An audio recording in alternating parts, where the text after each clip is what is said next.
Hello, ladies and gentlemen, children of all ages. This is Mr. Deanster talking some random shit at you. Kind of in a bloggy mood today. I've had a few things that I wanted to get off my chest for quite some time. Recently I've been playing a lot of various different games. First one I wanted to talk about was Midway Arcade Origins. It's basically, let's not kid ourselves here, it's basically Midway Arcade Treasures.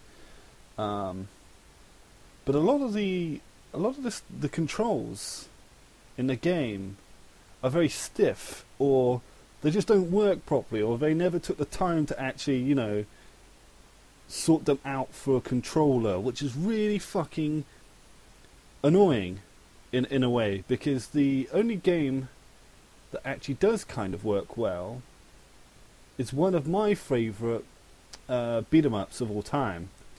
Now, I just did a video of the Mega Drive version of this game, so people should know what I'm talking about here, but it's Spitfire. Now, a lot of people pan this game as like one of the worst games of all time.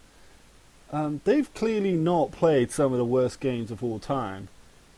If you've been on my channel for a while, we have played some very terrible games. Like Dragon Ball is literally a reskin of, you know, what's that fucking game? Ninja Gaiden on the arcade. But with Dragon Ball characters painted in a, you know, drawn in by a 6-year-old, and you know, with Chun-Li's voice for whatever reason. Anyway, I'm going slightly off track. A couple of people have seen my Spitfire thing. A lot of people say that, you know, you shouldn't like this game, or, you know, this game is terrible, or whatever. And this goes in games in general, but everyone has guilty pleasures of some description, you know? Everyone has that, you know, that guilty pleasure. I have a few, in fact, on the Xbox 360, and one of them is Blood Drive. Now that game is on Games on Demand right now. It was 20 quid brand new. It was always a budget basement game, but it's basically, if you took Twisted Metal and then put the Left 4 Dead Zombie Apocalypse, including the special infected, because they completely ripped them off of the Left 4 Dead 2. There's like the jockey, the tank, the spitters there as well. The boomer also explodes. The game is balls hard. It's crazy sort of Nintendo hard type shit. Even the achievements for the game is like, oh, you have to sort of win every single race in a championship, and that, due to the nature of the you know, the races and stuff, it's very fucking hard. But you know, because they're so random, and like, you know, you can either get like a really terrible streak going where you just don't kill anything for like the first couple of minutes, you know, but eventually, you know, you'll get on a bit of a streak, and then it's like, you know, you ended up second or something. Now the second guilty pleasure of mine is going to sound really, really strange to a lot of people. It's FIFA. A lot of people recently going, I didn't expect that. They see me playing FIFA. My brother especially goes, I didn't expect that from you.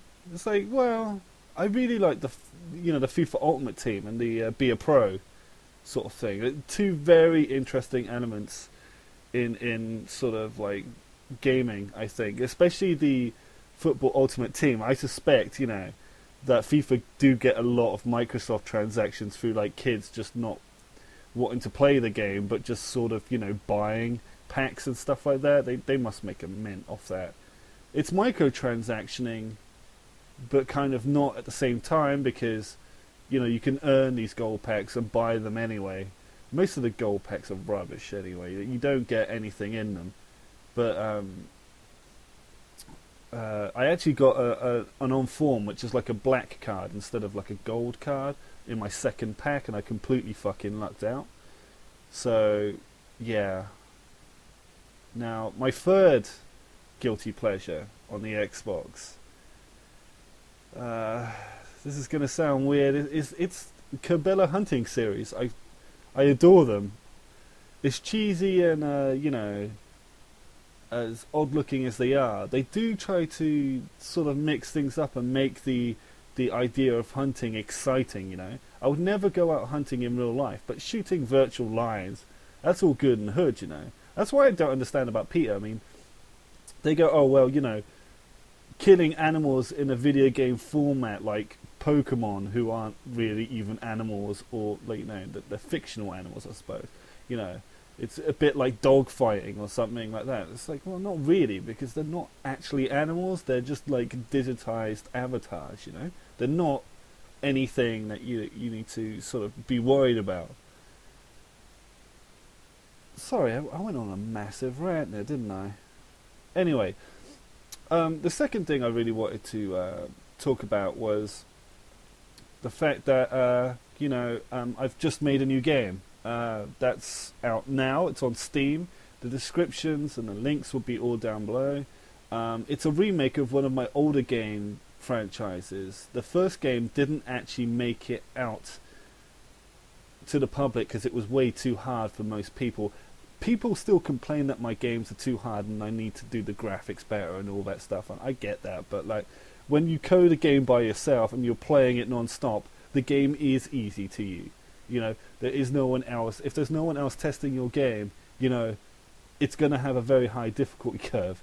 And it's not to be a dick or anything like that. It's just literally you think it's easy. I went back to Space Rope for the first time in a long time on the weekend with one of my friends because I was showing it to him. And I couldn't play the game properly. I was struggling really hard with it. I do suffer from game dev difficulty quite a bit though. So yeah, like I've had a little bit of a response, you know, through Turbo Cards. It seems to be my most popular game. It's got 1 subscriber to 1 download thing, which is a bit epic. Considering Space Rope, which took a lot longer to make, people are sort of, you know, whatever. But I'm hoping my next game is gonna sort of tickle people's fancy. But you know, you're gonna have to wait and see on that one. As videos go as well, after this one, I do want to make some more videos on some of the, you know, old school beat 'em ups. I really want to do a Streets of Rage 1cc completion thing on my channel, because I'm actually pretty good. I actually bought the Streets of Rage 3-pack on the Xbox Live Arcade. And it has like a challenge mode where you record your challenge and stuff like that. And I'm very good at Streets of Rage 1, but Streets of Rage 2 and 3 you can max out the scoreboard, so I'm not overly too fussed about that one. But I'm gonna do something on the Streets of Rage series for sure.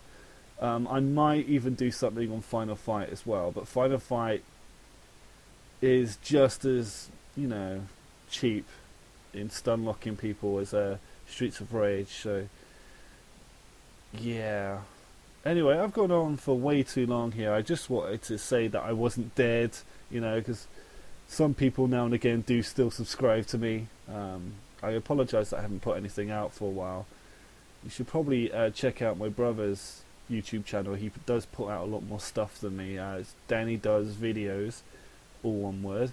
But yeah, thank you very much for listening to this madman rant. So check out my games, check out this videos that are coming out soon, and play a game called Receiver on Steam. It's fucking amazing. I'll catch you guys later.